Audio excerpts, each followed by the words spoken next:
En það var beint eftir glæsina sigurinn í Reggio Emilia, hvernig er tilfinningin svona rétt eftir leik? Ólýsanleg.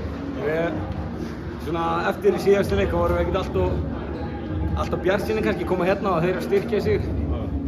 En fylgjum karakter, fylgjum strákar í þessu liði. Ég meina, allir þessi strákar sem stigu upp í dag er bara ótrúlegir, sko, fylgjum við þetta. Viðar aðstoðarþjálfarinn sagði í gær að þið eruð betri í dag. Það voru orð að sönnu. Þetta er bara mentality sem þeir eru bara að koma áleiðis. Það er bara alltaf, bara endalaus jákvæðni, það er bara endalaust verið að hvetja menn, þú veist. Við erum að reyna að láta alla átta sig á því að þeir eru að gera þetta heima á Íslandi, þú veist. Þeir eru allir að skora einhver 20 stig og eru að fara á kostum heima, en af hverju ekki hérna? Þetta er sami leikurinn og það fá allir þetta frálsræði í sóknarleiknum, þannig að bara grípa tækifæri og það hefðu allir trúið sér í dag.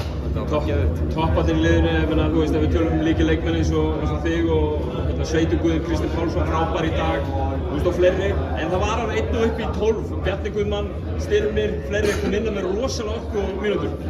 Þetta var bara algjörlega sigur, það var bara sama hverju var, það bara lögðu allir allt sitt að mörkum og við þurfum að eiga okkar bestu leik til að vinna svona liðinu. En aftur sýnum við það að þetta er enga tilvíðanir í þessu, bara frábær liðsheild getur komið langt. Kærar þakkir Elvar, til hamingju. Takk fyrir.